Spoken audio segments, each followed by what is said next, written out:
কক্সবাজারে এই যে এনাদেরকে দেখতে পাচ্ছেন, ওই যে চুলকাচ্ছে দাঁড়ায় দাঁড়ায়, হ্যাঁ, ক্যামেরাম্যানের কথাই বলছি।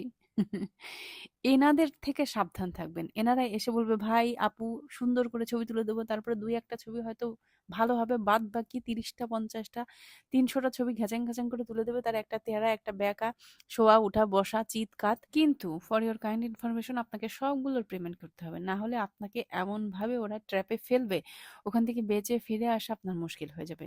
সবাই তাকায় দেখবে, কেউ কিন্তু আপনার সাপোর্ট নিয়ে কোনো কথা বলবে না। এই জন্য সাবধান, আগে থেকেই বলছি।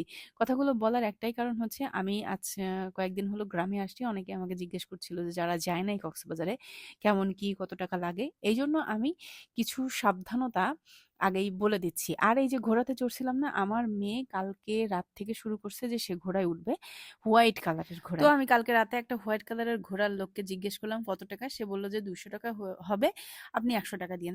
যেহেতু আমি জানি যে কত টাকা লাগবে ঘোড়ায় উঠতে, সে তো আমি আজকে সকালবেলা উঠে আর দরদাম করি নাই। হোয়াইট কালারের ঘোড়া দেখে আমার মেয়ে আবার উঠতে চেয়েছে, আমি উঠে গেছি, তাড়াহুড়া ছিল আমার। 7-8 মিনিট আমি ঘুরছি, ঘোরার পরে আমার বাচ্চাকে নিয়ে আমি নেমে গেছি। দেন জিজ্ঞেস করলাম কত টাকা, বলে কি 700 টাকা।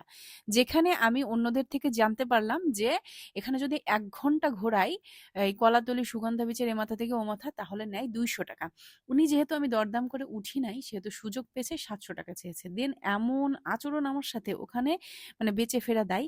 দেন আমি 300 টাকা দিছি বুঝিয়ে শুনিয়ে অনেক কষ্ট করে, দেন নিল। সো কক্সবাজারে আপনি যেটাই করেন, ঘোরাতে বসেন, ছাতার নিচে বসেন, বেঞ্চে বসেন, এমনকি বালিতে বসেন, এবং যাই কেনাকাটা করেন না কেন খুব দর দাম করে তারপরে কিনবেন, নিবেন, বসবেন, খাবেন, যাই করেন। কারণ এখানে রাস্তার মোড়ে মোড়ে স্ক্যামের শিকার হতে হবে। এরা ওত পেতে থাকে কাকে ছাগল বানাবে।